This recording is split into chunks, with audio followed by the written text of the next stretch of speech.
안녕하세요. 오늘 예배 함께 하시는 여러분을 너무나 환영하고 또 축복합니다.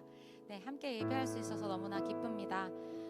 오늘도 우리 이 예배로 함께 나가기를 원합니다. 가능하신 분들은 함께 자리에서 일어나 우리 주님을 환영하고 맞이하는 그 마음으로 함께 예배하기를 원합니다.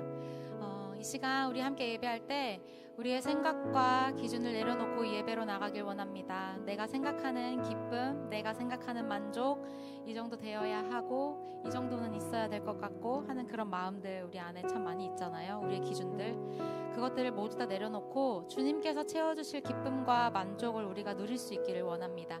이 예배에 그렇게 주님께서 우리를 충분히 채워가시고 또한 주님께서 충분하게 일하실 것을 우리가 믿고 또한 기대함으로 이 예배의 마음문을 활짝 열고 나가길 원합니다. 우리 주님을 함께 찬양합시다. 주님께 우리의 시선을 올려드립시다.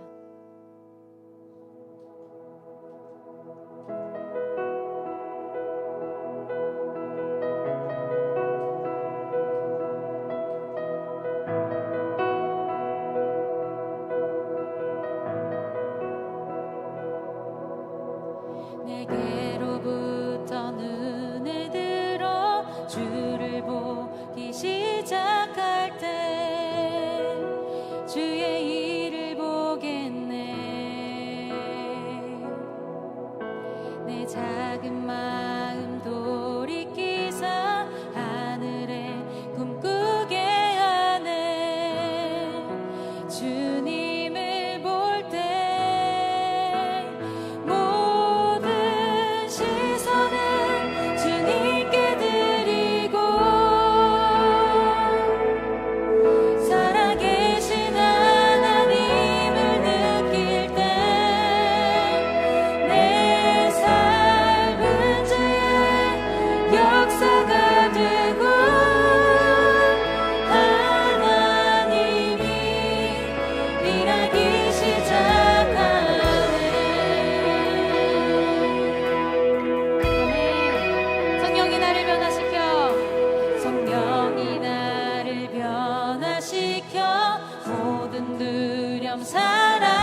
주님이 행하시는 일들을 바라보며 기쁨과 소망의 찬양을 주께 올려드리길 원합니다. 할렐루야.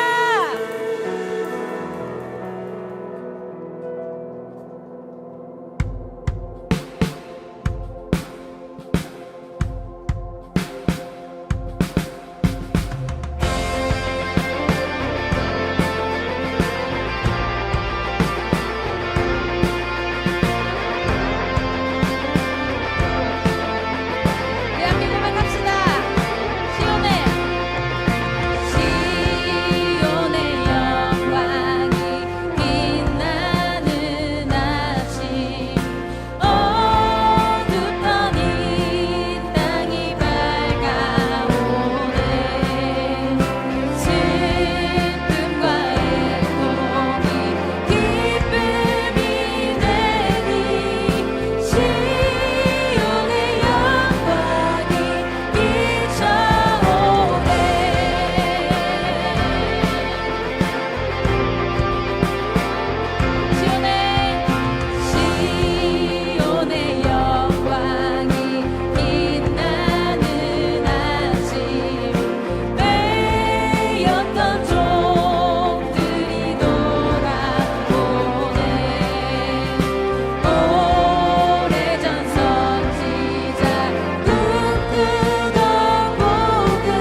통치하심과 그분의 다스리심 앞에 우리를 내어드립시다. 소망이 주께 있습니다. 우리에게 달려있지 않습니다. 오직 주님께 달려있는 것, 우리 그 좋은 것들을, 그 소망과 기쁨을 우리 주님께 맡겨드리며 이 시간 나의 마음을 열어 주님께 나가길 원합니다. 주님, 우리 가운데 일하여 주시옵소서. 주께서 다스리네 내 삶을, 주께서 다스리네 내 삶을, 주께서 일하시네 지금도, 주께서 일하시네 내 삶에. 주님만 의지해요, 주님만 의지해요, 주님만 의지해요. 예 주님, 주님만 의지해요, 주님만 의지해요, 주님만 의지해요. 예 주님.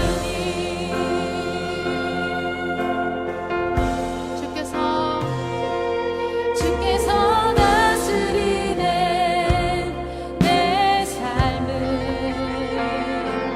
주께서 다스리네 내 삶을, 주께서 일하시네 지금도, 주께서 일하시네.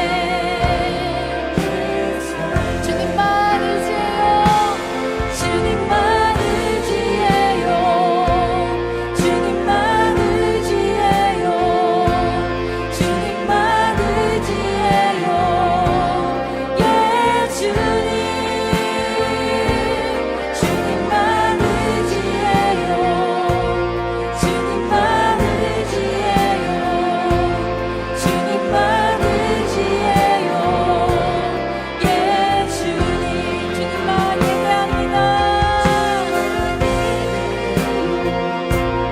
주님만 예배해요, 주님만 예배해요. 예 주님, 주님만 예배해요, 예배해요.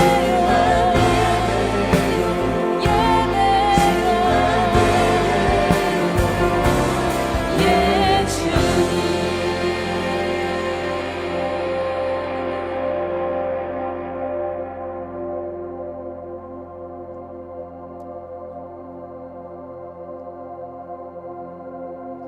주께서 다스리네 이 땅을, 주께서 다스리네 이 땅을, 주께서 일하시네 이 순간, 주께서 다스리네 이곳에, 주께서 다스리네 이 땅을, 주께서 다스리네 이 땅을, 주께서 일하시네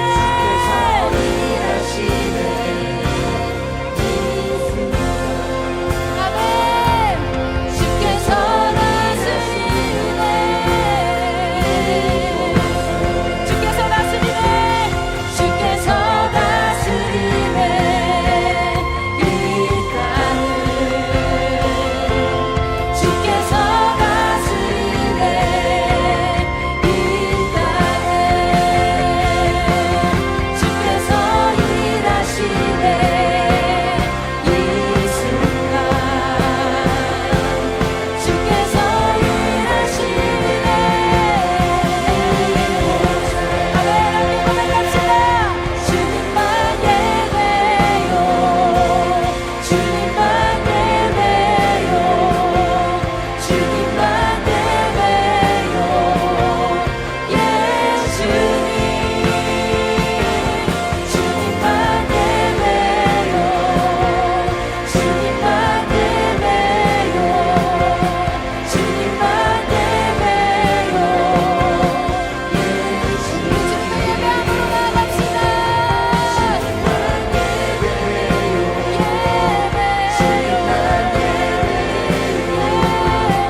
주시는 기준의 기쁨과 만족이 아닌 하나님 안에서 하나님 나라 백성으로서의 참된 기쁨이 우리에게 넘치길 원합니다. 주님, 우리의 생각과 우리의 뜻을 내려놓고 주님 안에서, 우리 주님이 주시는 기쁨 안에서 즐거워하길 원합니다. 주님, 내가 나의 마음을 주께 엽니다. 주님께서 일하시기를, 주님께서 다스려 주시기를, 주님, 내 삶을, 나의 마음을 온전히 주님께 올려드립니다. 우리 이렇게 주님께 함께 기도함으로 나가도록 하겠습니다. 함께 기도합시다.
사랑이 많으신 하나님 아버지, 지난 한 주간의 삶을 동행하여 주시고 오늘도 새 날을 주심에 감사드립니다. 또한 믿음의 여정을 함께하는 소중한 공동체를 허락하여 주시고 이들과 함께 주님을 찬양하고 예배할 수 있는 장소와 시간을 허락하여 주심에 감사드립니다. 학교와 직장, 가정을 포함한 각자의 삶을 살아오며 빈번히 마주하는 우리의 연약함을 고백합니다. 감당하기 힘든 삶의 무게와 고통 속에서 신음하고 나의 뜻대로 되지 않는 상황 가운데 무너지기 쉬웠던 우리 모습을 주님이 아십니다. 나의 연약함에 집중하기보다 내 안에 살아계신 하나님을 주목하길 원합니다. 우리가 세상 가운데 이리저리 흔들리고 무너지기만 한 존재가 아니라 하나님의 자녀로서 존귀한 존재임을 깊이 알게 하여 주세요. 그리고 그런 시선으로 나와 공동체, 이웃을 바라볼 수 있기를 소망합니다. 낙심의 자리에서 벗어나서 주님만이 주실 수 있는 소망과 능력으로 매일의 삶을 기쁨으로 채워가는 우리 모두가 되길 소망합니다. 추운 날씨 속에 하루하루 살아내는 것을 걱정해야 하는 이웃들이 있습니다. 이들이 하나님 안에서 더 나은 삶을 꿈꿀 수 있는 희망을 가질 수 있기를 소망합니다. 우리로 하여금 이들을 위하여 기도할 수 있는 마음을 주시고 이들의 고통과 어려움을 외면하지 않고 함께 슬퍼하고 위로할 수 있는 긍휼의 마음을 주세요. 청년부 연합 수련회를 준비하는 과정 중에 있습니다. 기도로 더욱 준비하게 하시고 준비하고 참여하는 모든 순간을 하나님께서 주관하여 주세요. 수련회를 통해 역사하시는 하나님을 경험하는 귀한 시간 되기를 소망합니다. S국 아울리치 단기 선교팀을 위해 기도합니다. 먼 땅에서 하나님의 뜻과 복음을 전하는 이들의 귀한 사역에 하나님께서 동행하여 주시고 선교사님과 돌아오는 이들의 몸과 마음을 안전히 지켜주세요.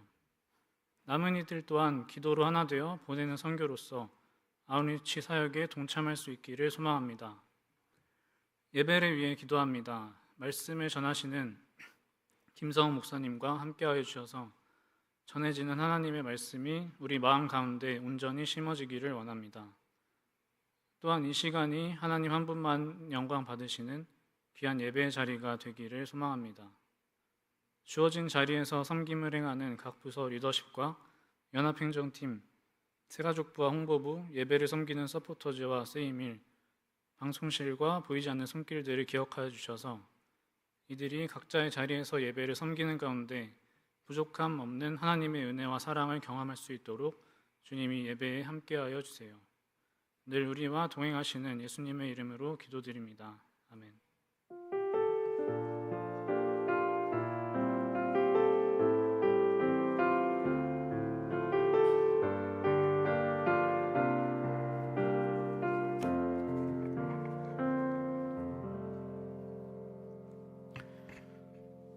오늘 우리에게 주시는 하나님의 말씀은 마태복음 5장 1절에서 12절까지의 말씀입니다.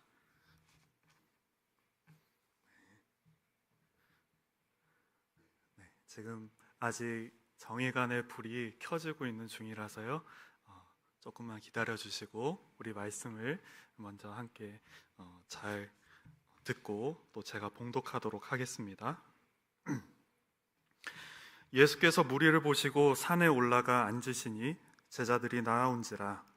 입을 열어 가르쳐 이르시되 심령이 가난한 자는 복이 있나니 천국이 그들의 것임이요 애통하는 자는 복이 있나니 그들이 위로를 받을 것임이요 온유한 자는 복이 있나니 그들이 땅을 기업으로 받을 것임이요 의에 줄이고 목마른 자는 복이 있나니 그들이 배부를 것임이요 긍휼히 여기는 자는 복이 있나니 그들이 긍휼히 여김을 받을 것임이요 마음이 청결한 자는 복이 있나니 그들이 하나님을 볼 것임이요 화평하게 하는 자는 복이 있나니 그들이 하나님의 아들이라 일컬음을 받을 것임이요 의를 위하여 박해를 받은 자는 복이 있나니 천국이 그들의 것임이라. 나로 말미암아 너희를 욕하고 박해하고 거짓으로 너희를 거슬러 모든 악한 말을 할 때에는 너희에게 복이 있나니 기뻐하고 즐거워하라. 하늘에서 너희의 상이 큼이라. 너희 전에 있던 선지자들도 이같이 박해하였느니라. 아멘.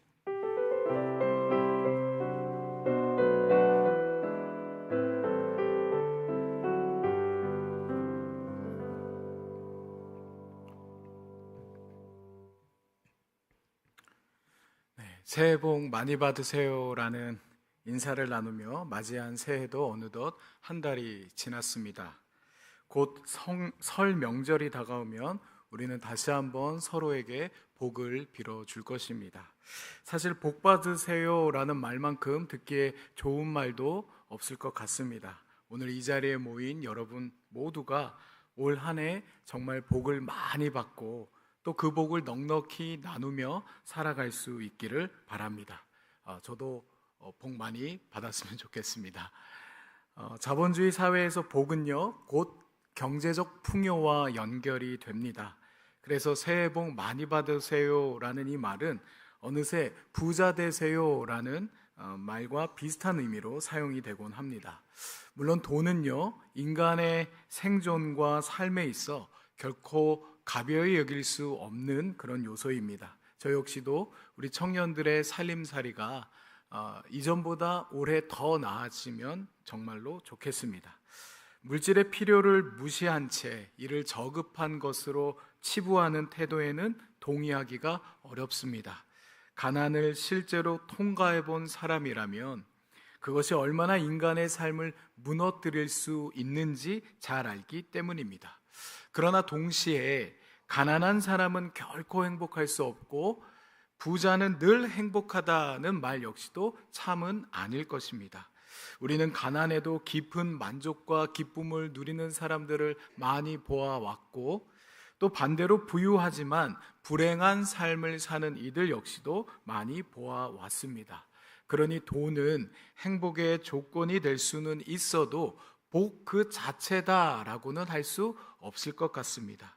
복과 돈의 관계는 복은 돈, 복 이퀄 돈이라는 등식의 관계가 아니라 복은 돈보다 더 큰 부등식에 더 가까운 관계라 할 수 있을 것 같아요. 오늘 우리가 마주한 본문, 흔히 팔복이라 불리는 예수님의 가르침은 이러한 세상의 복 개념을 근본부터 뒤집습니다. 예수께서는 심지어 심령이 가난한 자가 복이 있다고까지 말씀을 하십니다. 오늘 본문 3절을 다시 읽어보면 심령이 가난한 자는 복이 있나니 천국이 그들의 것임이요. 여기서 이 복이 있나니라는 이 말, 그리스어로 마카리오이라는 이 말은요, 더할 수 없이 좋은 상태, 참으로 복된 상태를 뜻합니다. 더 중요한 것은요, 이 말이 지금 현재형으로 사용된다는 점인데요. 다시 말해서 예수께서는 지금은 가난하지만 네가 나중에 언젠가는 복을 받을 거야 라고 말씀하지 않으시고 지금 이미 복이 있다라고 선언을 하고 계시다라는 겁니다. 예수께서는 분명히 말씀하십니다. 마카리오이, 이미 복이 있나니. 늘 없는 것, 부족한 것에 매여 스스로를 불행한 사람으로 규정하며 살아가는 삶과 이미 받은 복을 인식하며 살아가는 삶의 결은 전혀 다를 수밖에 없습니다. 그래서 팔복은요, 복을 얻기 위한 행동 지침이 아니라 이미 하나님 백성에게 주어진 그 복을 선포하는 존재론적 선언이라고 할 수 있을 것 같습니다. 세상의 기준으로는 결코 복되다 할 수 없는 사람이라 하더라도 예수께서는 아니다, 너도 이미 복된 존재다, 그렇게 선언하고 계시다라는 거죠. 오늘 예수께서는요, 심령이 마음이 가난한 자는 이미 복이 있다고 선언하십니다. 누구라도 가난한 사람에게 복 받았습니다 라고 함부로 말할 순 없겠죠. 듣는 입장에서는요, 조롱으로 들을만 합니다. 모두가 큰 부자가 될 수도 또 될 필요도 없겠지만 모든 사람이 가난과 빈곤에서 벗어날 필요는 있을 것입니다. 가난은 기본적으로 사람의 생명과 그 삶을 파괴하기 때문이죠. 예를 들어 가난해서 학업을 중단하는 경우, 또 가난해서 질병 치료를 중단하는 경우, 채무로 인하여서 막 도망을 다니거나 여러 가지 삶의 관계들이 단절되는 등 우리가 정직하고 성실하게 삶을 사는데도 불구하고 가난의 굴레에서 벗어날 수 없다면 결코 그 인생을 복되다고 할 수 없을 것이에요. 가난은 미덕이 아니라 극복해야 할 현실인 거죠. 물론 오늘 예수께서는 복이 있다고 말하는 이 가난한 자는 정확히는 심령이 가난한 자, 마음이 가난한 자입니다. 그러나 오늘 말씀이 수록된 이 마태복음과 친숙한 구약 성서의 맥락에서 볼 때 가난한 자는요, 늘 물질적으로 착취와 억압에 노출된 자를 일컫는 말입니다. 어디에도 기댈 곳이 없기에 하나님밖에 의지할 수밖에 없는 이들이 가난한 자라는 것이에요. 그래서 구약 성서에는요, 가난한 자의 경건신학이라는 것이 등장하기도 합니다. 이 오늘 본문에 대하여 신약학자인 크레이그 블룸버그도 심령이 가난한 자를 지속되는 경제적 궁핍과 사회적 고통 때문에 오직 하나님만을 신뢰하는 자들이라고 해석합니다. 그러니 예수님께서 말씀하신 심령이 가난한 자는 물질적으로나 심적으로나 기댈 곳이 오직 하나님 한 분밖에 없는 사람을 가리킨다 할 수 있는 것이죠. 이 세상의 관점에서 볼 때요, 이처럼 기댈 곳이 없는 사람은요, 나락으로 떨어진 인생이다 평할만 하죠. 본문에 가난하다는 말, 이 말은요, 이 그리스어로 푸토코이라는 말인데 절대적 가난과 빈곤을 의미하기에 심령이 가난한 자는요, 물질적으로 또 심적으로 완전한 파산의 상태, 절대적 절망의 상태라고 할 수 있습니다. 그럼에도 예수께서는 이처럼 심령이 가난한 자는 이미 복되다 말씀하세요. 왜 그럴까?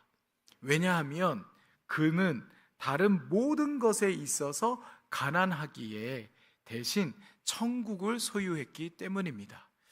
예수께서는 심령이 가난한 자는 이미 복이 있나니 천국이 그들의 것이다, 그들이 천국을 소유했다라고 말씀하십니다. 어쩌면 심령이 가난한 자들이 이미 천국 하나님 나라를 소유했다라는 이 말은요, 당연한 것인지도 모르겠어요. 이들은 모든 것에 있어서 가난하기 때문에, 기댈 곳이 없기 때문에 갈망하고 의지할 때가 하나님밖에 없기 때문입니다.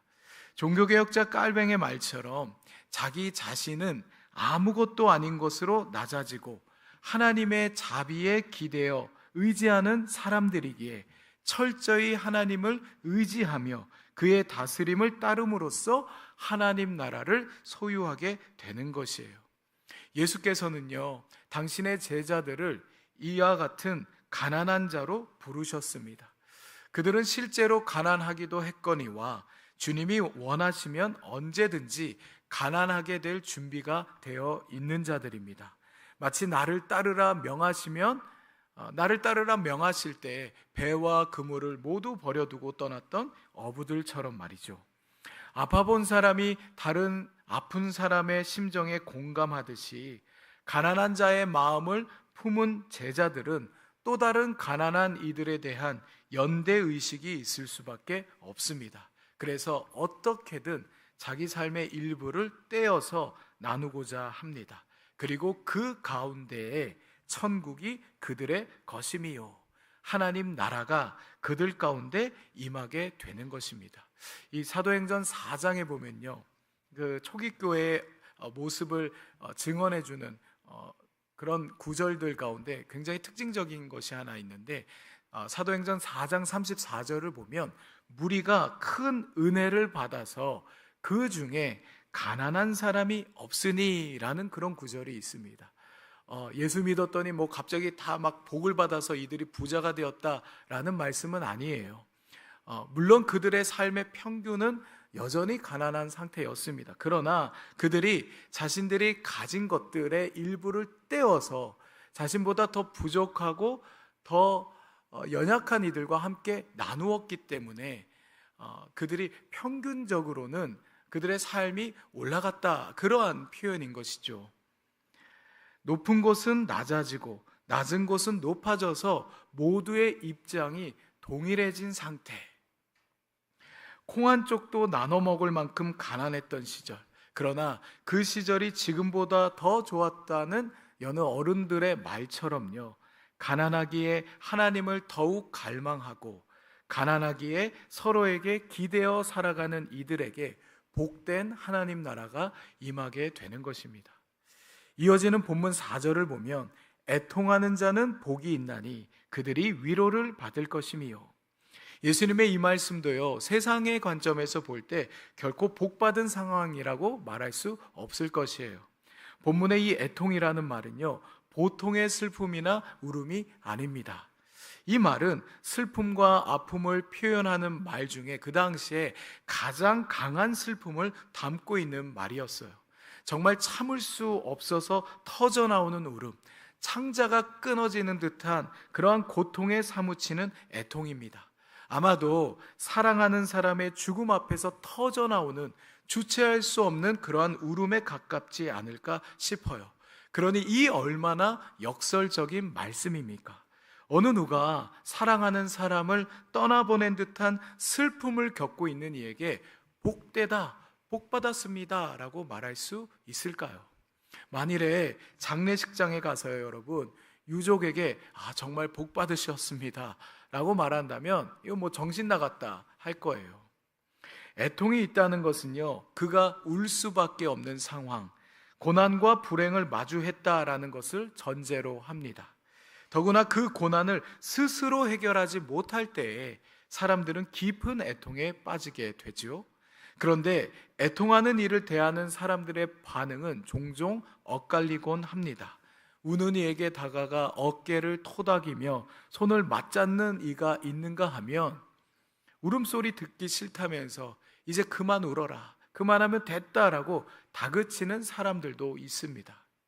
예수님 당대에도요, 애통하거나 슬퍼하는 것을 감정의 기복이 심한 미성숙한 사람의 성품으로 여겼습니다. 반대로 정말 성숙한 사람은요, 어떠한 상황이든 그 내면이 요동치 않는 그러한 사람이라고 생각했어요. 이는 뭐 오늘날도 비슷한 것 같습니다. 사람들은 애통과 슬픔의 현장을요, 별로 좋아하지 않아요. 여러분, 사회적으로 볼 때요, 주로 우는 자들은 어떤 사람들입니까? 울게 되는 자들은 어떤 부류의 사람들이에요? 사회적인 약자들이에요. 그런데 사람들은 그러한 사회적 약자들의 울음소리, 을들의 울음소리를 별로 반기지 않는 것 같아요. 사회적 참사가 일어날 때 보여지는 그런 모습들을 봐도 우리는 잘 알죠. 심지어 그 울고 있는 이들을 향해 혐오와 조롱을 하는 이들까지도 있는 오늘의 사회입니다. 하지만 예수님의 말씀은요, 도리어 이 애통을 긍정하는 듯한 느낌을 가져다 줘요. 다시 말해, 예수께서는 우는 이들에게 울지 말라, 얼른 눈물 닦아라, 빨리 마음을 전환해라, 기쁘고 긍정적인 태도를 가져라, 그렇게 하시는 것이 아니라 울고 싶으면 울어라, 쏟아낼 만큼 눈물을 쏟아라, 섣불리 그 슬픔의 감정을 치워내려 하지 말아라. 충분히 애도하고 애통해라. 그렇게 말씀하신다는 거예요. 우는 자들로 그냥 울게 하라는 말씀인 것입니다. 물론 애통하는 자에게 복이 있다는 말씀은요, 고난에 처한 이들을 그냥 울게만 내버려 두라는 데서 그치지 않습니다. 애통하는 자에게는 복이 있나니 그들이 위로를 받을 것임이요. 여기엔 성서에 종종 사용이 되는 신적 수동태가 사용이 되었는데, 그 뉘앙스를 살려서 다시 말하자면 애통하는 자에게는 복이 있나니 그들이 하나님의 위로를 받을 것임이요.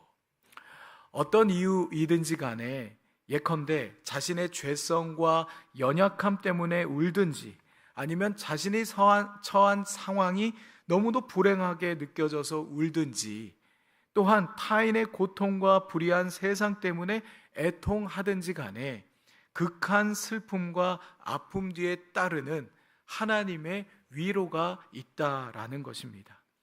우리는 예배 중에 말씀을 듣고 묵상하는 시간에, 또 홀로 기도를 하는 와중에 바로 그 하나님의 위로를 종종 경험하곤 합니다. 오늘도 수많은 교회의 예배당과 기도실, 또 개인 기도의 골방에선 눈물로 바닥을 닦으며 기도를 하는 이들이 여전한 까닭은요, 주님께서 묵묵히 그 애통을 다 들어주시며 위로해 주시기 때문일 것이에요. 시편 34편과 39편에 이런 말씀이 있습니다. 주님은 마음 상한 사람에게 가까이 계시고 낙심한 사람을 구원해 주신다. 그러니 주님, 내 기도를 들어주십시오. 내 부르짖음에 귀를 기울여 주십시오. 내 눈물을 보시고 잠잠히 계시지 말아 주십시오. 애통하는 자에겐 복이 있나니 하나님의 위로를 받을 것입니다. 더 나아가 애통하는 자는 복이 있나니 그들 자체가 하나님의 위로의 통로가 될 것입니다. 예수께서는 당신의 제자들을요, 이처럼 애통하는 자들로 부르셨어요. 예수의 제자라 하더라도, 아무리 신앙이 좋다 하더라도 슬픔과 아픔이 없는 것은 아니죠. 허나 제자의 애통은 자신을 위한 애통일 뿐만 아니라 타자와 이 세상을 향한 애통이기도 합니다. 우는 자들로 마음껏 울게 하라. 그리고 우는 자들과 함께 울라. 그리고 그렇게 함께 애통하는 자리엔 복이 있으니 하나님의 위로가 있을 것이며, 우는 자들이 더 이상 울지 않는 세상, 하나님 나라가 임하게 될 것입니다. 이어서 팔복의 세 번째 복인데요, 본문 5절입니다. 온유한 자는 복이 있나니 그들이 땅을 기업으로 받을 것이미요. 몇 년 전부터 장래 희망을 묻는 질문에 건물주라고 답하는 청소년들을 심심찮게 볼 수 있습니다. 오죽하면 조물주 위에 건물주라는 말이 있을 정도니 우리 사회는 가히 부동산 공화국이라 할 만하죠. 그러니 건물주를 꿈꾸는 여러분, 오늘 예수님 말씀을 귀 기울여 들으시길 바랍니다. 땅을 얻기 위해선 온유해야 합니다. 물론 듣기에 얼토당토 안 되는 소리 같아 보입니다. 예수님의 시대에 곧 주후 1세기 예수께서 활동하셨던 유대 땅은요, 전쟁과 전쟁에 관한 소문으로 여기저기 찢겨져 있었습니다. 전쟁의 이유는 간단합니다. 땅을 얻기 위해서, 땅 따먹기 하려고 전쟁을 한다라는 것이죠. 그러면 누가 그 땅을 얻게 됩니까? 주로 힘 있는 자. 그래서 상대를 짓밟고 승리한 자가 땅을 차지하기 마련입니다. 이는 시대를 막론하고 변함없는 진리와 같은 것이죠. 국가 간에 벌어지는 그러한 전쟁들, 땅과 또 그 안에 포함된 자원을 둘러싼 그러한 전쟁에서도 힘 있는 자가 이기면 그 땅을 차지하게 되는 것이죠. 땅을 둘러싼 총성 없는 전쟁도 우리 사회에서는 왕왕 벌어지곤 합니다. 부동산 투기라든지 젠트리피케이션 같은 그런 문제들. 결론적으로 그 땅을 차지하는 이는 누굽니까? 힘이 센 자, 정보가 많은 자, 능력이 있는 자들이 그 땅을 차지하는 거죠. 그러나 예수님께서는 도리어 힘 있는 자가 아니라 온유한 자가 땅을 기업으로 받을 것이다 라고 선언을 하십니다. 당대나 지금의 상식으로는 납득할 수 없는 논리이며 예수님의 말씀을 순진하게 받아들였다간 있던 땅도 빼앗길지 몰라요. 물론 여기서 온유함이란 우리가 흔히 알고 있듯 유순함이나 수동적인 태도만을 뜻하지 않습니다. 고대 그리스 철학자인 아리스토텔레스는요, 오늘 본문의 온유함으로 번역된 그리스어 프라이에이스에 대해서 무모함과 비겁함의 중도를 행하는 미덕이라고 정의하였어요. 쉽게 말해서 양극단 사이의 중용을 의미한다라는 것입니다. 어느 한 극단으로 치우친 완고한 마음과 대비하는 것이 바로 온유인 것이죠. 어쩌면 오늘 우리 사회 진영 논리에 따른 양극단 간의 갈등이 너무나도 심화되고 있는 우리 사회의 절실한 덕목이 바로 이 온유함, 중용의 태도인지도 모르겠습니다. 그렇다고 이 중용, 온유함을 기계적인 중립의 의미로만 사용해서는 안 됩니다. 온유함은요, 너도 옳지, 그래 너도 옳아, 그래 너도 옳은 것 같아, 뭐 이런 식으로 모두가 좋은 게 좋은 거지 라는 식의 사고가 아니라는 겁니다. 성서적 관점에서 온유함은요, 네 편, 내 편 간의 갈등을 회피하거나 무심한 것이 아니라 갈등을 하나님의 정의 아래로 가져오는 것을 뜻합니다. 다시 말해 누구의 편도 아닌 하나님의 편에 서려는 자세를 뜻한다라는 것이죠. 그래서 온유한 사람은요, 스스로 정의를 세우려는 자, 그래서 나만 옳다 혹은 좀 더 권력과 능력이 많은 자가 옳다고 주장하는 진영과 극단의 논리에서 벗어나 하나님의 정의를 세우려 합니다. 그러니 온유한 사람도요, 때에 따라서는요, 화낼 수 있는 것이에요. 분노할 줄 아는 것이죠. 우리는 이를 의분이라고 말합니다. 대표적인 인물이 누구십니까? 예수님. 예수님은 스스로를 가리켜 나는 온유한 사람이다 이렇게 말씀하시잖아요. 그런데 그 예수님께서 성전에서 장사를 하는 이들을 어떻게 내쫓으셨습니까? 막 분노하시잖아요. 허리띠를 가지고 채찍을 만들어 가지고 막 판을 막 엎으시고, 여러분 예수님이 이렇게 분노하시고 화를 내셨던 이유가 무엇일까? 그가 온유하셨기 때문에, 그가 하나님의 편에 서셨기 때문에 이와 같이 의분을 내셨다라는 것이죠. 예수께서는 당신의 제자들을 이처럼 온유한 자, 하나님의 편에 서서 하나님의 정의를 세우려는 자들로 부르셨습니다. 그리고 이처럼 온유한 자들에겐 이미 복이 있나니 땅이 그들의 것임이요.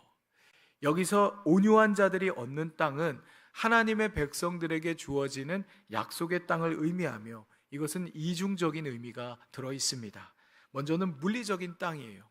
이 당시 이스라엘은 옛 조상들에게 약속으로 주어진 그 땅 위에 살고 있었습니다. 그러나 실제 그 땅의 주인은 그들이 아니었어요. 로마 제국이었습니다. 그래서 이 땅을 되찾기 위해 유대인들은 독립운동을 벌였습니다. 그리고 그런 운동들 중에는요, 과격하고 폭력적인 운동이 주를 이루었어요. 이 복음서를 읽다 보면 열심당원이라고 하는 이들이 이에 속하는데, 심지어 예수님의 제자들 중에서도요, 열심당원이 있었습니다. 그런데 예수께서는 이와 같은 힘의 논리로 약속의 땅을 얻을 수 없다라고 선언하십니다. 만일 그랬다면 얼마든지 예수님께서도요, 군대를 모아가지고 무력으로 막 힘을 길러가지고 제국을 무너뜨려 백성들을 구원하셨을 거예요. 그러나 예수께서 다른 길을 택하셨다라는 것을 우리는 잘 알고 있습니다. 그것은요, 예수께서 힘이 없어서가 아니었어요. 스스로 무력해지기를 선택하신 것은 그가 온유하셨기 때문에, 곧 사람들이 스스로 세운 힘의 정의가 아닌 하나님의 정의를 따르기 위함이었습니다. 그리고 그 결과를 보십시오. 어느 목사님께서 이렇게 표현을 합니다. 지중해와 유럽 전역을 힘으로 제패하고 북아프리카와 인도까지 진출하며 헬라 제국의 전성기를 만들었던 알렉산더 대왕의 제국은 400년을 넘기지 못하고 멸망하였습니다. 아시아의 중원에서 일어났던 작은 민족 몽골의 징기스칸 역시 중국을 정복하고 유럽까지 제패했으나 그의 제국 역시도 350년을 채 넘기지 못했습니다. 허나 상한 갈대 하나 꺾지 않으셨던 예수의 나라는 2000년을 넘어 오늘에 이르고 있습니다. 온유한 자에게 복이 있나니 땅이 그들의 것임이요. 더불어 이 약속의 땅은 지금 현재 우리가 딛고 있는 땅만을 의미하는 것이 아니라 종말에 약속된 새 하늘과 새 땅을 의미하기도 합니다. 그러니 온유한 자가 그 땅에 들어갈 수 있는 것이에요. 지금 우리가 딛고 있는 이 땅에서의 삶이 전부라고 여기는 이들은요, 쉽게 힘의 논리에 편승하고자 합니다. 그러나 이 땅 너머에 새 하늘과 새 땅, 약속의 땅을 바라보는 이들은 달라야 한다라는 것이에요. 좌로나 우로나 치우치지 않고 오롯이 예수의 길, 하나님의 정의를 따르는 길로 나아가야 한다라는 것이죠. 그러니 그리스도인은요, 마땅히 온유한 자여야 합니다. 그리고 온유한 자가 되기 위해선 늘 하나님의 정의를 구하고 갈망하는 삶을 살아야 합니다. 이는 자연스레 다음의 본문으로 연결이 됩니다. 오늘 본문 6절인데요. 의에 줄이고 목마른 자는 복이 있나니 그들이 배부를 것임이요.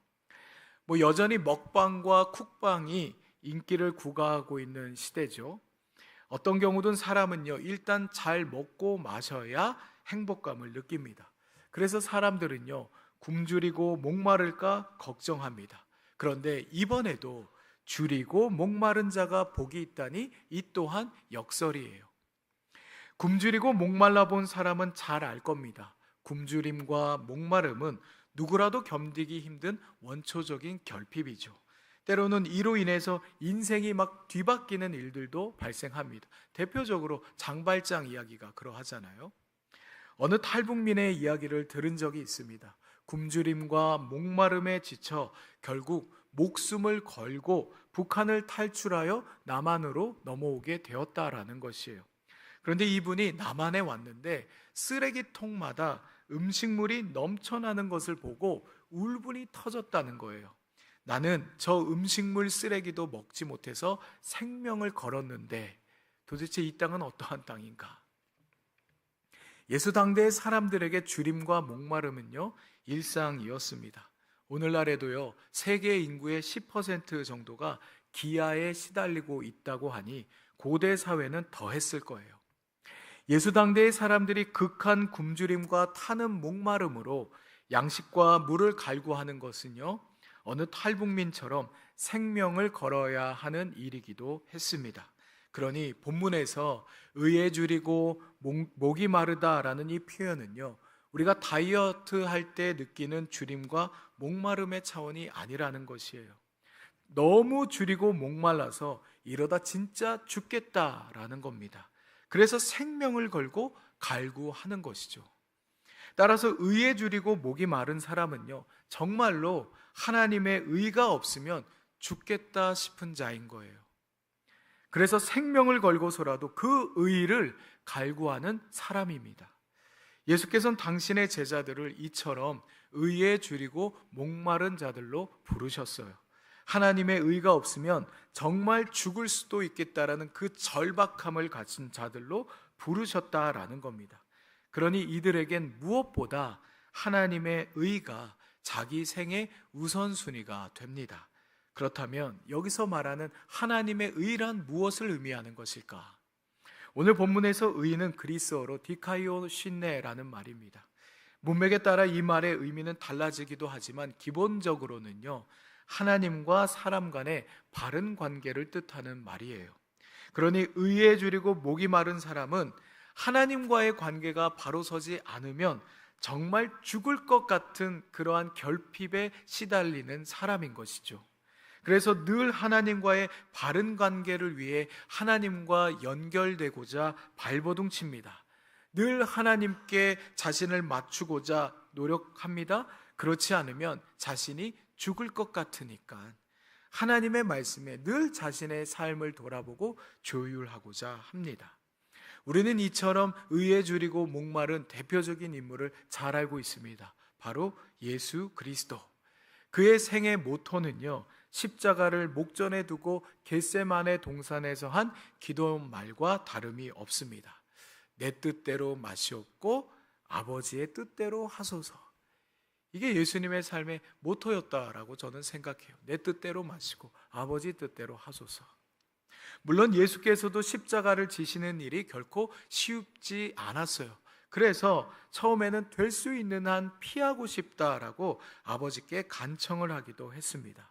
그러나 그는 자기 뜻이 아닌 아버지의 뜻이 결국 이루어지기를 기도하시죠.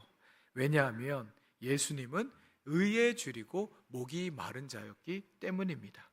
예수님은 그 어떤 것보다 하나님의 의, 하나님의 뜻에 목이 마르고 줄인 자였습니다. 그래서 당신의 제자들에게도 이렇게 말씀하시죠. 마태복음 6장 33절에 그런즉 너희는 먼저 그의 나라와 그의 의를 구하라. 그리하면 이 모든 것을 너희에게 더하시리라. 다른 말로 하자면요, 너희의 인생의 가장 우선순위를 하나님과의 온전한 관계로 두라. 물론 예수님의 바램과는 달리 우리의 실상은 어떠합니까? 한두 끼만 걸러도 우리는 쉽게 예민해지잖아요. 그러나 하나님의 의가 깨어진 세상을 바라보며 우리는 둔감한 듯 합니다. 하나님과 온전한 관계를 이루기 위한 예배에 굶주리거나 목말라 하지 않는 것 같아요. 말씀과 기도 없이 일상을 살아도요, 아무렇지가 않습니다. 우리 생의 우선순위에 하나님과의 관계는 언제나 차선으로 밀려나곤 합니다. 그러나 오늘 예수께서는 당신의 제자를 의에 줄이고 목이 마른 자로 부르셨다라는 것을 우리가 기억할 수 있었으면 좋겠습니다. 하나님의 의가 없으면 정말 죽을 수도 있겠다라는 그러한 절박한 마음, 가난한 마음, 구걸하는 마음으로 우리를 부르셨다라는 것이에요. 그리고 이런 자들은 이미 복이 있나니 하나님이 그들을 배부르게 하실 것이미요. 우리는 무엇에 굶주리고 목말라 합니까? 반대로 우리는 무엇으로 포만감을 느끼곤 합니까? 예수님께서 말씀하세요. 하나님의 의에 줄이고 목마른 자만이 하나님 안에서의 만족감, 그 영혼의 포만감을 느끼며 그의 영혼과 삶이 든든해질 것입니다. 그 하버드 대학교에서 굉장히 오랜 기간 동안 행복에 관한 연구를 했었습니다. 그때 이제 사람들이 행복에 이르기 위해서 필요한 여러 가지 조건들을 결과로 발표했는데, 그런데 정말 없어서는 안 될 단 하나의 그 행복의 조건으로 내세웠던 것이 바로 좋은 관계였어요. 사람이 어떠한 상황에 처하든지 간에 그가 좋은 관계망을 형성할 수 있다면 그는 행복할 가능성이 높다라는 그런 연구 결과였습니다. 여러분, 우리의 상황과 처지가 어떠하든지 간에 하나님과의 온전한 관계 안에서 우리는 안정감과 세상이 줄 수 없는 위로와 평안을 누릴 수 있다라는 것이에요. 그리고 의에 줄이고 목마른 자가 누릴 수 있는 이 영혼의 든든함은 이 땅의 정의를 향한 의로운 행동의 원동력이 될 수 있습니다. 하나님의 의는요, 하나님과의 수직적인 차원뿐만 아니라 사람 간의 수평적 관계의 올바름을 뜻하기도 합니다. 자기 배만 불리는 그러한 삶이 아니라 모두가 더불어 배부른 세상, 그것이 영적이든 물적이든 모두가 포만감을 누릴 수 있는 길은요, 우리 각자가 자신이 세운 의와 기준이 아니라 하나님의 의, 그분의 말씀과 뜻에 굶주리고 목마를 때 가능하다라는 것을 우리는 잊지 말아야 할 것입니다. 사랑하는 자매 형제 여러분, 이제 다시 처음의 선언으로 돌아갑니다. 예수님께서는요, 우리에게 복을 약속하시기보다 복을 선언하셨어요. 마카리오이, 복이 이미 너희에게 있나니. 가난한 자에게, 애통하는 자에게, 온유한 자에게, 의에 줄이고 목마른 자에게 예수는 말씀하십니다. 너희는 아직 부족하고 흔들리고 울고 있지만 그럼에도 이미 복된 존재다. 이 선언은요, 우리의 처지와 형편을 그가 공감하지 못하고 부정하는 말이 아니라 우리의 형편보다 더 깊은 자리에서 우리를 규정하시는 하나님의 음성입니다. 그러므로 신앙이란 없는 복을 얻기 위해 더 애쓰는 삶이 아니라요, 이미 주어진 복을 인식하며 살아내는 삶인 것이에요. 늘 결핍 속에 있다고 자신을 규정하는 삶과 비록 현실은 녹록지 않지만 이미 하나님 안에서 복된 존재임을 아는 삶은요, 전혀 다른 방향으로 흘러갑니다. 예수께서는 제자들이 세상의 기준이 아니라 하나님 나라의 시선으로 자기 존재를 바라보며 살아가기를 바라셨습니다. 그래서 가난한 마음으로 하나님을 의지하는 자에게는 천국이 이미 주어졌고, 애통하며 우는 자의 곁에는 하나님의 위로가 이미 시작되었습니다. 하나님의 정의를 따라 온유하게 살아가는 자에게는 약속의 땅이 주어질 것이며, 의에 줄이고 목마른 자는 반드시 영혼의 포만감을 누리게 될 것입니다.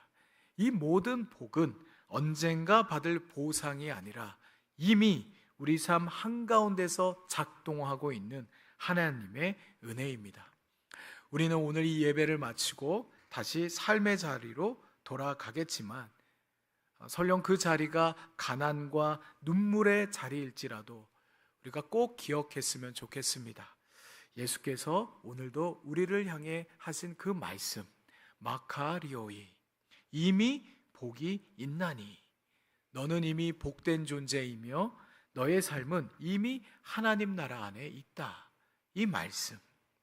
그러니 이제 복을 증명하려 애쓰는 삶이 아니라 복을 드러내는 삶으로 살아냅시다. 이미 받은 복을요, 이웃과 나누며 가난한 마음으로 하나님을 의지하고 애통하는 이들과 함께 울며 의에 줄이고 목마른 마음으로 오늘을 살아가는 저와 여러분이 되었으면 좋겠습니다. 이 시간 우리 주신 말씀 가지고 잠시 기도하는 시간 갖기를 원합니다.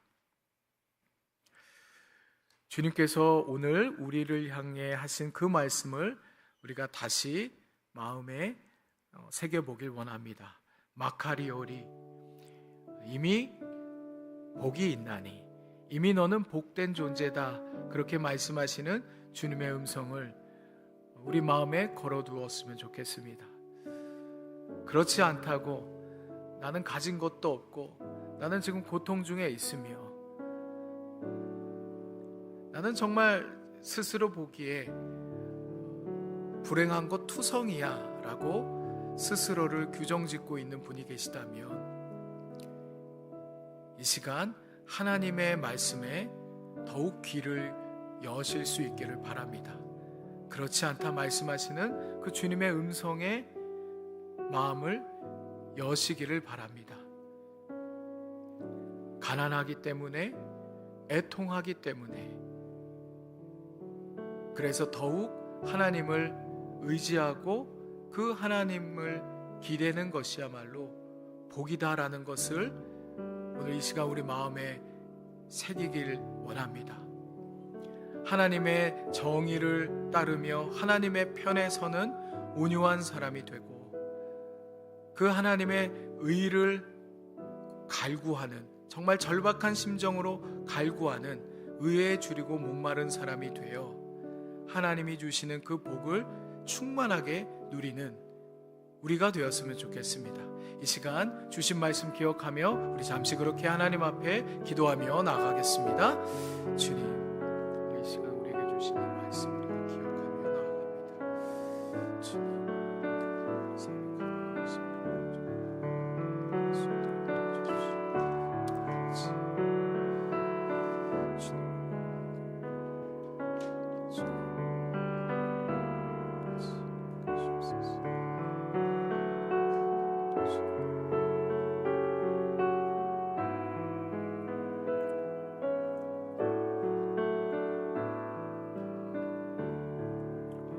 주님, 당신께서 오늘 우리를 향해 복되다 말씀해 주셨습니다. 그러니 마음이 가난하여 의지할 것 없이 주님을 붙드는 이 자리가 부끄러움이 아니라 은혜의 자리임을 믿게 해주십시오. 가난한 마음으로 주님을 신뢰하는 이에게 이미 하나님 나라를 주셨음을 기억하게 해주십시오. 애통하는 자에게 위로를 주시는 주님, 오늘도 우리의 곁에 오셔서 세상이 줄 수 없는 위로를 선물로 허락해 주십시오. 힘의 논리가 아니라 하나님의 정의를 따르는 온유한 마음을 우리가 품게 해주십시오. 의에 줄이고 목마른 마음으로 주님과의 바른 관계를 가장 귀하게 여기며 오늘을 살아내게 해주십시오. 이제 예배를 마치고 삶의 자리로 돌아가지만 설령 그 자리가 눈물과 갈망의 자리일지라도 이미 복되도다 하신 주님의 말씀을 잊지 않게 해주십시오. 우리는 이미 하나님 나라 안에 있는 복된 존재임을 믿고 살아내게 해주십시오. 우리를 복되다 말씀해 주시는 예수님의 이름으로 기도드립니다. 아멘. 모두 다 자리에서 일어나셔서 파송의 찬양 함께 부르시겠습니다.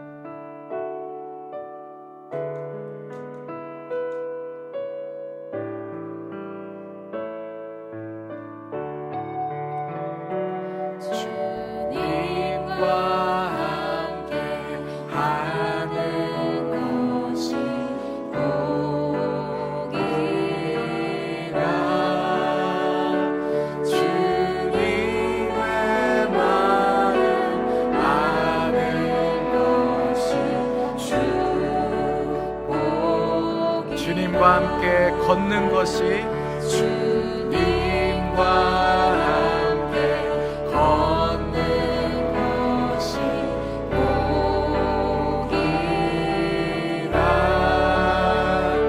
주님의 사랑 노래하니 해. 다시 한번 고백합니다. 주님과 함께 하는 것이 함께 하는 것이 복이라.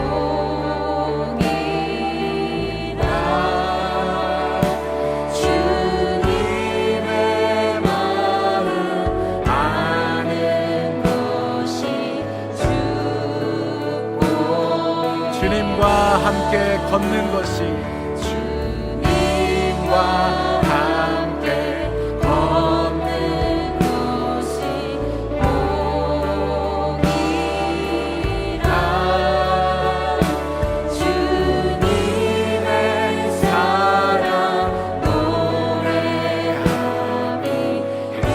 다시 한번 반복합니다. 주님과 함께 걷는 것이 주님과 함께 걷는 것이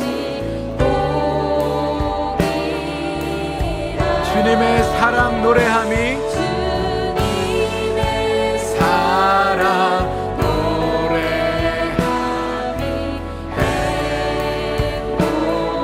행복이라. 주님 주신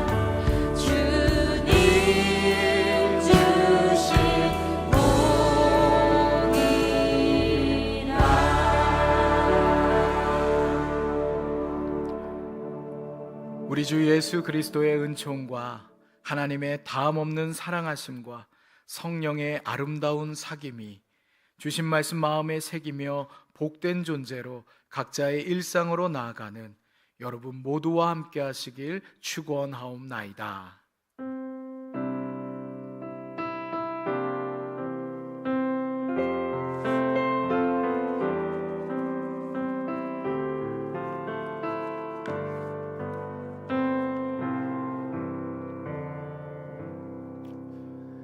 전하는 말씀입니다.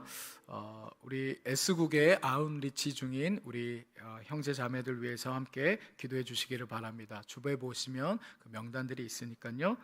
돌아오는 날까지 안전한 선교 여정 될 수 있도록 기도해 주시기 바랍니다. 오늘 예배 직후에 이 자리에서 공동의회가 있습니다. 그리고 중요한 광고인데요. 우리 올해 봄맞이 연합수련회가 이제 오늘부터 신청이 가능합니다. 여러분 주부에 보시는 것처럼 2월 28일부터 3월 2일까지 양평에서 우리 수련회가 되겠고요. 베이직 하우스 하나님 나라와 복음이라는 주제를 가지고 수련회를 갖게 됩니다. 우리 각 부서에 공유된 링크 혹은 이 주보에 있는 QR코드 통해서 여러분 신청해 주시고요. 신청이 빠를수록 여러분 수련회비가 저렴해진다는 거 꼭 기억하시고 신청을 빨리 해주시면 고맙겠습니다. 오늘 등조하는 분이 계십니다. 권예원 자매, 서지혜 자매님이 이청년부에 등조를 하시겠고요. 우리 등조하는 분들을 위해서는 매월 마지막 주일에 환대주일 때 보다 격하게 환영을 하도록 하겠습니다. 이어서 우리 영상 광고와 함께 보도록 하겠습니다.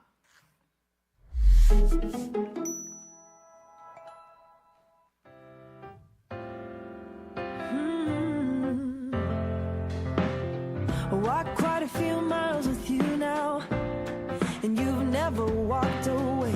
Been through a few trials and somehow I bent but did not break you. Never fail me and you never will.